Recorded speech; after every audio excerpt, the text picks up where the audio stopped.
So mga kawasak, may nagtatanong sa akin about sa tambucho natin. Ito ay Replica Pro. Yan. Nalimutan ko na kung magkano yan eh. Parang 2,800 ata yung bili ko dyan. Pero last year pa yun, no? So may nagtatanong sa akin guys kung okay lang bang magpalit agad ng pipe kahit kabibili lang ng kanyang motor na Honda Click. Kung sa akin lang is wala namang problemang magpalit ka ng pipe kay bagong bili o luma yung motor mo. Wala namang problema dyan, no? Kaso nga lang, ang ating magiging issue dyan is kung katulad yan na bagong iyong motorsiklo ay mabovoid yung kanyang warranty kasi sasalpakan mo ng ibang pyesa eh. Yung kasi yung sabi sa akin dati sa kasa nung pinakauna ko kasing change oil is sa kasa mismo. Tapos napansin niya yung tambucho ko, sabi niya, sir, mabovoid po yung warranty niya kasi pinalitan niyo yung tambucho, no? Kasi may mga issue nga daw sila na sa Honda Click pag pinalitan mo ng tambucho, lalo yung katulad dito yung mga chicken pipe, mga power pipe is nagkaka-loss compression. Hindi naman ako naniniwala doon, kaya lang naman ako nagpa-remap dati. Nagpalit ako ng tambucho is namumutok siya, no? Ay ayoko nun.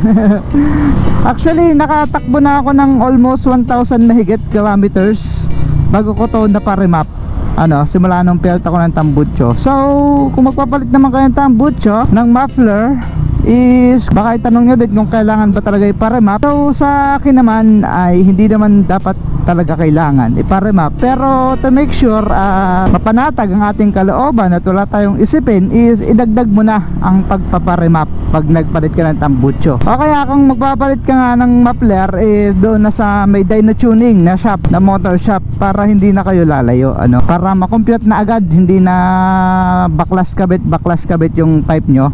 Kasi may mga pipe na walang bang sensor, yung nilalagay na bilog pang bang sensor yon, no? So kung wala, katulad itong Replica Pro is kakabitan pa yon guys, kakabitan pa ng bang sensor. Magkano din yung bang sensor? 250. Ang labor nun pagpapakabit 250 din, bali 500 pa plus tambucho. Magkano yung 2.8? Pagpalagay mo 3,000, 3,500 kasama ang bang sensor. O tapos magkano pa yung remap? Pagpalagay mo na 2,000, 2,000 to 2,500 nag-range yung remap guys eh. 3,500 plus 2,000 equals 5,500 para sa isang tambucho lang na wala kang iisipin kung okay ba to or hindi. So hindi ko naman nare-recommend na mag-ECU remap kasi nga ako noon ay nagba-backfire lang talaga ang ating pipe, kaya nagpa-remap ako, no? Parang hindi makatulad ng decarburetor to na pwede mong pihit-pihitin lang. Ito kasi naka ano na, nasa ECU na. Siya na kasi ang nagbibigay ng gas at saka hangin sa ating throttle body. Ano, siya na yung nagsasabi kung gaano kadaming gas, kung gaano kadaming hangin ang kanyang ilalabas, no? Hindi tulad sa carburetor na tornilyo lang okay na. Diba naman to? Kung saang intersection kung saang kantuhan, doon naman nagsitigan. Kaya napaka-delikadong mag-drive dito sa Pilipinas dito sa bansa natin. Bukod sa wala na nga tayong disiplina, yung mga driver is yung mga, hindi ko naman nilalahat yung mga enforcer pa is walang ginawa kundi magmasid na lang ng magkakamali para matikitan, no? Kaya nakakabarino. Kaya nga tinawag na traffic enforcer, ano, para mag-ayos ng traffic, magmando ng traffic, magkaroon ng kaayusan sa traffic. Hindi guys, pero dito sa probinsya okay pa yung mga traffic enforcer natin dito sa mga probinsya. Wag lang sa Metro Manila na talagang traffic enforcer pero ang habol lang nila is manikit. Ang habol lang nila is magbantay ng mga magkakamali, magbantay ng magsuswerving, magbantay ng tawag doon, yung mga left turn, gano'n, no U-turn, o tapos yung mga beating the red light, ano, gano'n lang yung ibang ginagawang trabaho na nakikita ko sa Maynila. Magbantay lang pa cellphone, tapos titingnan lang nila, oh nagkamali, nagswerving to, sa kanila paparahin, no? Hindi ka naman nila lahat, pero sa Manila is mostly gano'n, no? So bahala na kayo kung magagalit ako. Kung magagalit kayo sa akin is wala na akong pakialam kasi ganun yung nakikita ko. Hindi na yun mababago. So yan, balik tayo sa tambucho. Ano bang mare-recommend ko sa inyong tambucho? So sa pang Honda Click, hindi lang Honda Click pwedeng kahit sa ang automatic. Mare-recommend ko guys yung JBT version 3. Hindi ko sigurado kung may version 4 na nun eh. Yung JBT version 3, yung nalalaksan tapos nahihinaan yung tunog mga kawasak. Napakaganda nun. Yun sana yung bibiling ko dati, kaso nga lang syempre out of budget tayo. Kano din kasi yun, 5,000 din guys. So dito na lang tayo sa Replica Pro, kasi isa lang din naman tunog ang gusto ko eh, yung ganito lang. Sa bagong taon ko lang naman siguro magagamit yung pinaka open pipe ng JBT na version 3 eh. Tapos meron silang bago guys, Rising Sun ba yun? Sun Racing pala, Sun Racing na katulad din yung JBT version 3. Parang ganun din, may adjusted din ang tunog. Oo. Nakita ko doon sa kapitbahay namin, Sun Racing, no? Pero sa tingin ko lang ha, parang mas maganda ang tunog ng JBT kesa doon, kasi napakinggan ko yung tunog nun eh, in-open pipe niya kasi. Napakinggan ko parang medyo lata-lata yung tunog ng Sun Racing. Di ko sure ha, kayong magagalit sa akin, yan lang yung aking napakinggan. Ito ang hirap din dito pag wala enforcer, kagulo na sa intersection. So hindi pa naman ganyang kalalayan. Yung saan nga ba yung napanood ko, sa India ata yun? India nga ba yun? Or ano, basta kapag ka pagka go yung stoplight, kagulo na dun sa loob.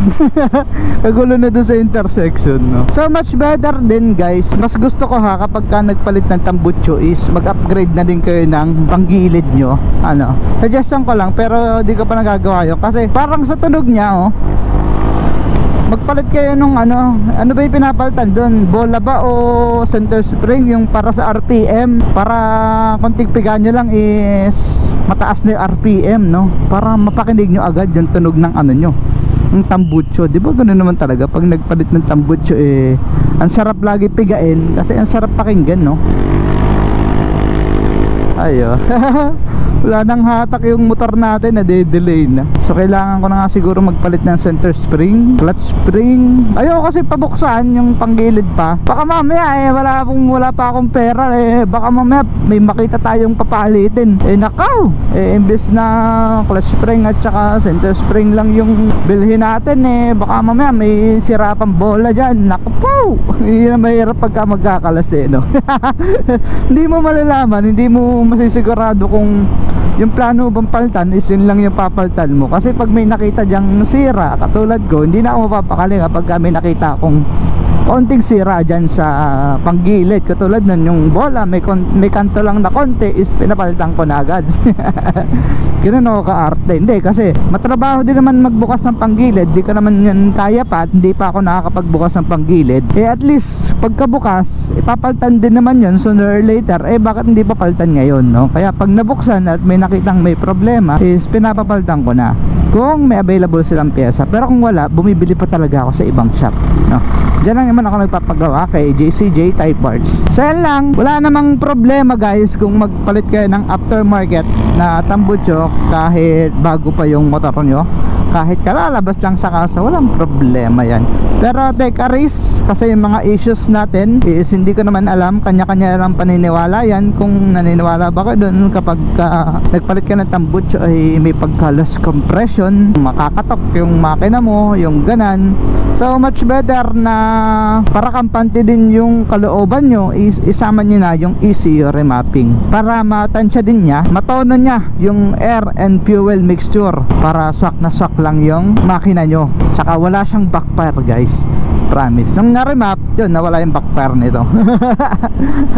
So it's up to you guys ha, take a risk na lang yan. So pinakamaganda pa din ay stock is good.